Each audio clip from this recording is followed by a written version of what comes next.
On this episode, OConnor assesses his chance of landing a first Grand Tour podium. Yeah, the Giro is just a super hard race. The course, the climbs are steep, so yeah, there's a lot of risk for having a bad day in the last week. And yeah, as a GC rider, you just have to try and avoid that. Wherewith Giro d'Italia wildcard NIPPO Vini Fantini at stage 3 of this year's race. Italy is where cycling was born, but today there are only 4 professional teams, so our importance in Italian cycling is big.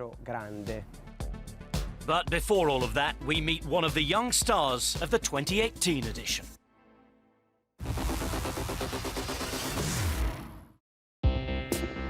Ben O'Connor may be seen as one of the peloton's most promising riders, but not many knew about his GC potential before last year's Giro d'Italia.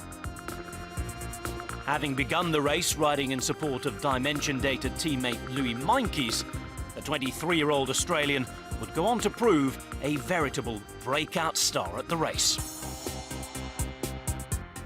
Last year I was expecting to help Louis and to try and be there in the last week in the big mountains. So for what then happened, for me to actually be kind of in contention following the front group, I thought maybe I'd have to work and be part of it, but then to actually just kind of be actually in it, just in general, is kind of special. It's hard to describe. I mean, I knew I was really in shape and really fit, I guess, but I didn't think it would last. I thought it would end in me exploding one day, but in the end I was just still there consistently day in, day out. Well, I must admit I am so impressed by O'Connor. He took his first win as a pro at the Tour of the Alps, but the way he's been riding so consistently, still sitting at the back of this elite group. There was Dumoulin, there was Pinot, they were there. I was like 20 seconds behind them or whatever it is. So I think it was more, I just took a day-by-day thing, and I know it's such a cliche thing to say, but at that point it really was, because what can you expect when you've never done a Grand Tour before, or even kind of been in the front group of big mountain stages? We didn't know what exactly expect, what he will be able, because at 3 weeks racing a Grand Tour, you never know until you're not there what a bike rider is capable to. You know, some guys have big qualities, but for any reason the 3rd week they struggle, and other guys who you never know if they will be good or not, then suddenly they're really good up in the 3rd week. So, and that was the nice thing about Ben. He was doing really good in the beginning, but he kept his level during the 3 weeks of the race, and even I will say he was even getting a bit better coming to the last days. Maybe that was why I had my demise in the end, because I wanted to, maybe I got greedy, I wanted a little bit more, and maybe that's what caused the crash. With 35 kilometers left of stage 19, O'Connor's Giro would come to a heartbreaking end. There'd been people, my competitors, that had been dropped, and I was already in the top 10. But I was trying to get more. So in the end, it was my own fault. We've got news that Ben O'Connor has abandoned the Giro d'Italia. That is such a shame. When we come out of that corner with the car and we saw him on the ground, we could not believe it. You know, and straight the way he was standing up from the ground, you could see it was real damage, and he will not be able to jump on the bike anymore. It was a devastating blow for O'Connor, but now back at the Giro for 2019, the Dimension Data rider is determined to make amends.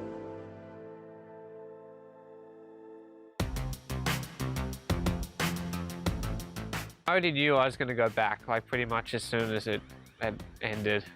I was like, no, I will be back there very soon. I loved not every moment, but most of the moments of last year. So I knew I'd be back here again this year to try and do the same thing. Whether I can, at the time, yeah, of course I believed it. But yeah, this year's not been so smooth in the run-in, and I mean, but in all honesty, it doesn't actually matter, because if you do well here in the Giro, this is what you aim for and you kind of dream of. And it doesn't matter what you do the rest of the year, because this is your goal. If you succeed, then your year's like a success.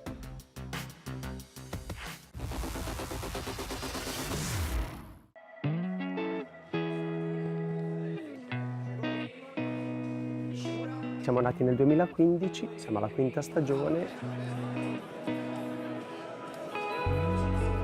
L'obiettivo era quello di portare i migliori giovani talenti italiani e giapponesi nella miglior condizione per le Olimpiadi di Tokyo. Il 2019 è un anno importante perché torniamo al Giro. Un applauso per la NIPPO, Vini, Fantini, Faizanè. NIPPO, Vini, Fantini, Faizanè received a wildcard invitation to the Giro d'Italia for the first time since 2016 and are one of 3 Italian teams competing at home. L'Italia è la culla del ciclismo. Oggi siamo rimaste 4 squadre professional e quindi l'importanza della NIPPO Vini Fantini nel ciclismo italiano è davvero grande, sia perché siamo rimasti in pochi, sia perché siamo l'unico forse progetto italiano con un vero respiro internazionale.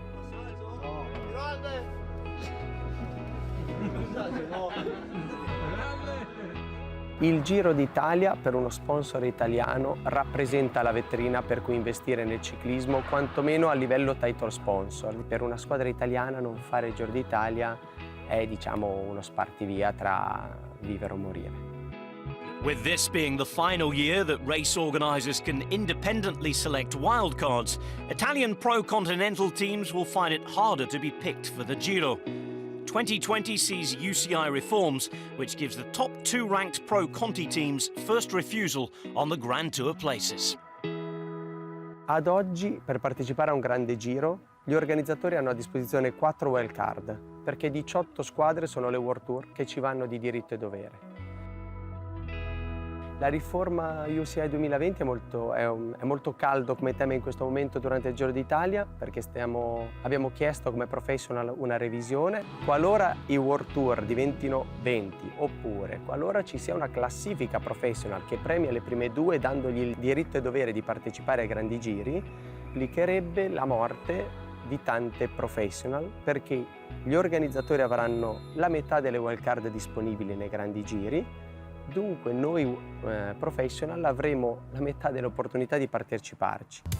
With the reforms due to come into effect next year, it's all the more important to prove what teams at that level can do, as Sho Hatsuyama demonstrated by attacking in the opening kilometre on stage 3. One intrepid soul just heading clear of the field. No other riders interested in investigating their opportunity to get out front.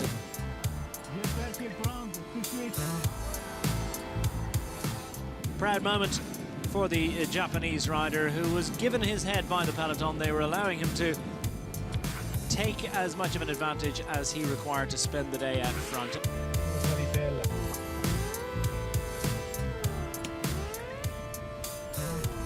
Dans la réunion, n'est pas expliqué d'attaque tout seul. Hein? Un japonais à l'attaque à Tour d'Italie. And only he will know how tired he is right now, but he looks pretty good.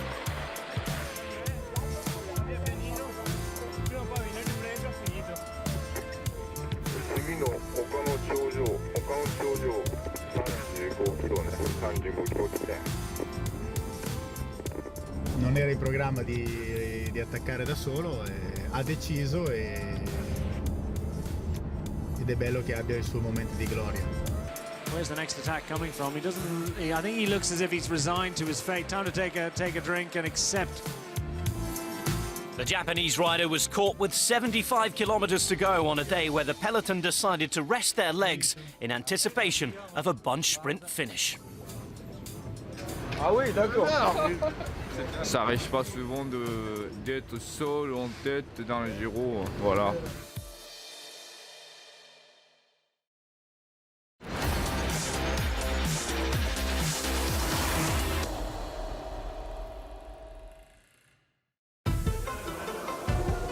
Bauke Mollema has ridden 14 Grand Tours since making his debut at the 2010 Giro d'Italia.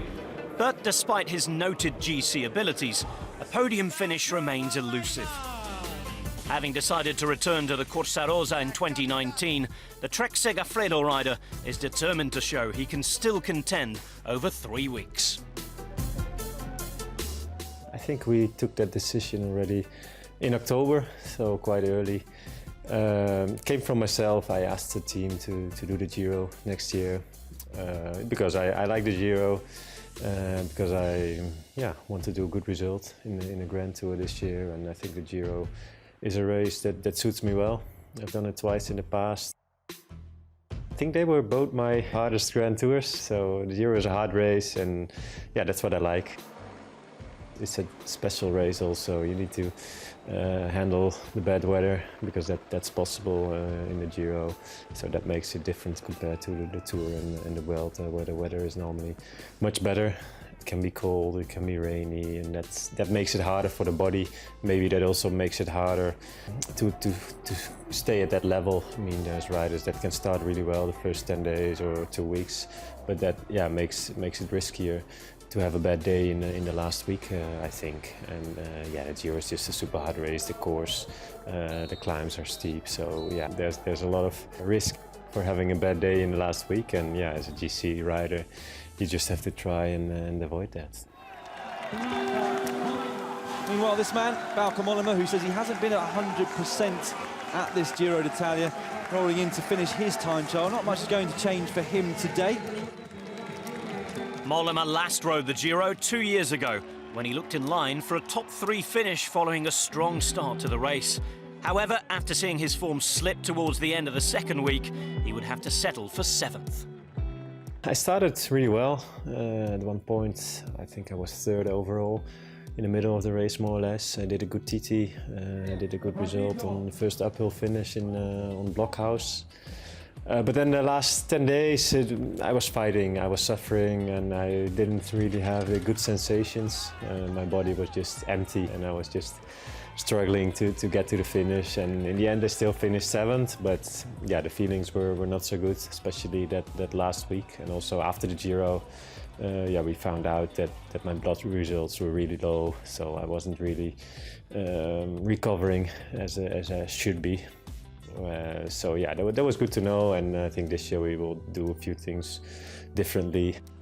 But it was good to do it in 2017, and now, yeah, with those experience in mind, hopefully that will help me for 2019. Mollema also plans to return to the Tour de France this summer. But with Richie Porte arriving at Trek, his own ambitions will have to be sacrificed for a support role. Nevertheless, the 32-year-old Dutchman should still have an opportunity to replicate the aggressive racing style that saw him secure a solo stage victory in 2017, as well as the Combativity Award at the 2018 Vuelta a España.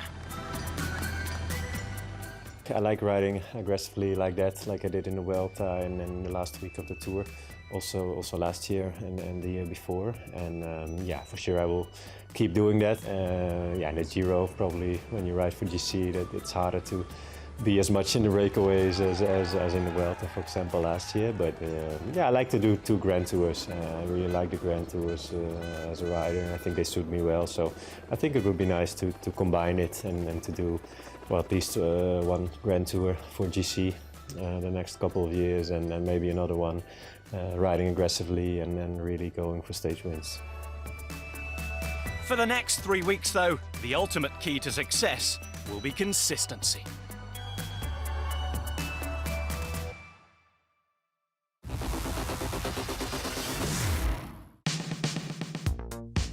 The Giro d'Italia, the first Grand Tour of the season, and a race that has delivered untold excitement over recent years.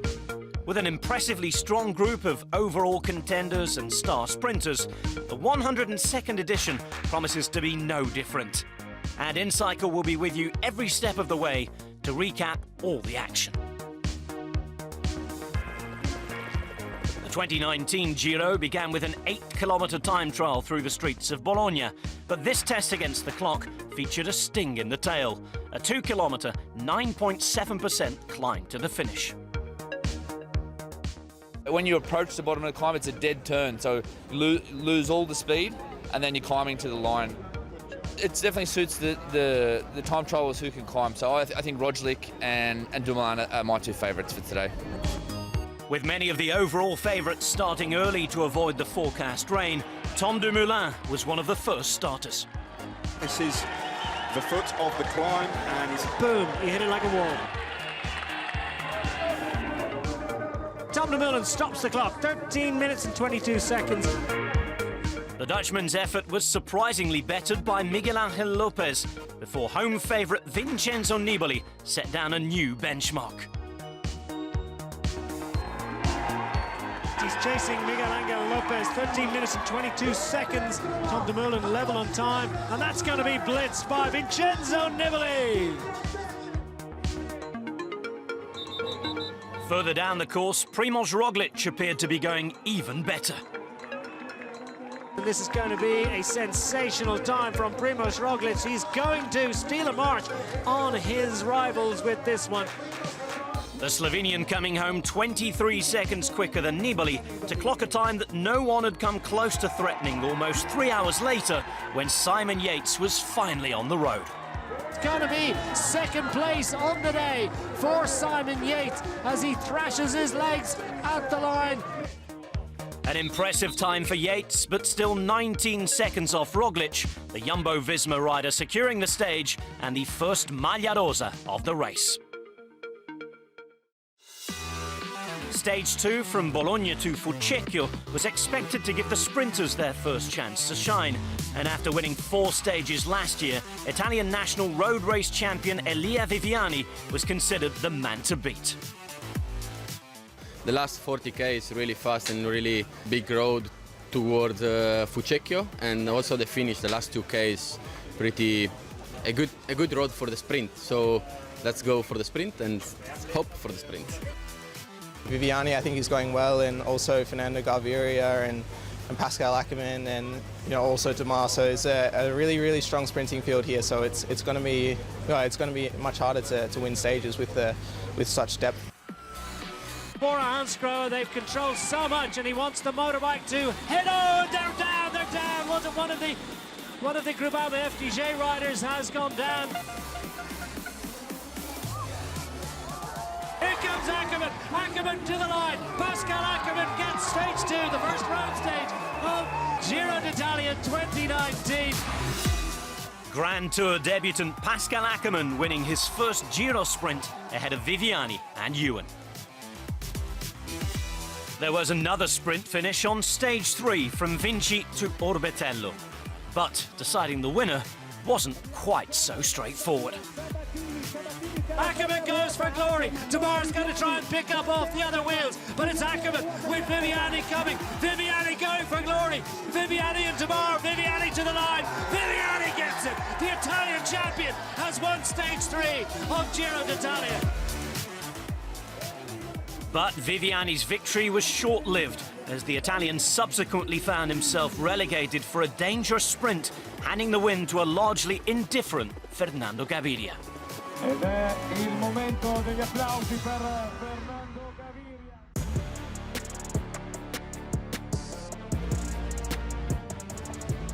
Stage 4 to Frascati presented a slightly more challenging finish than the previous days. But nobody could have predicted the drama that would unfold within the final 10 kilometres. Big crash, a lot of riders down. That could be significant. Who of the GC contenders has been caught behind this?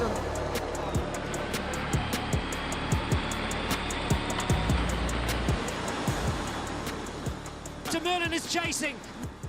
The winner 2 years ago, Tom Dumoulin, finds himself in a frantic chasing situation and looking as if he was riding solo. No support from Team Sunweb there. With his GC rivals caught up behind, race leader Primož Roglic found himself contesting the win in a 6-man group, including Ewan and Ackermann. However, Movistar's Richard Carapaz took them all by surprise.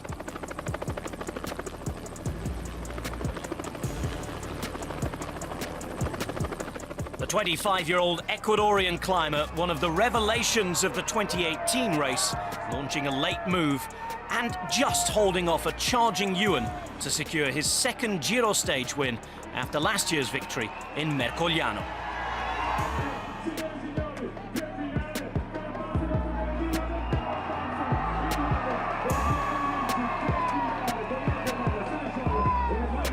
Meanwhile, Tom Dumoulin was the big loser of the day, coming in 4 minutes and 4 seconds down and looking worse for wear. The time loss is big, so that's a shame for sure. And Tom is in a lot of pain with his knee right now, and we're waiting for the doctor to say something about the situation. But yeah, there was not a good day for our team, and especially not for Tom. You never know at the end of a Grand Tour how this will affect the outcome, of course. But yeah, if you lose 4 minutes in the fourth stage, that's a lot. So. For sure, this is not a good situation for our team and for Tom, but yeah, also miracles happen. So hopefully, we also have some good luck in this Giro. And the final was really fast and really hectic, and it was really to stay out of the problems. But that was a really hard fight, and for sure our climbers, they killed it themselves. We were a little bit in the back, but the others protect Primoz. Yeah, pretty well, and we come on a good situation out of the crash.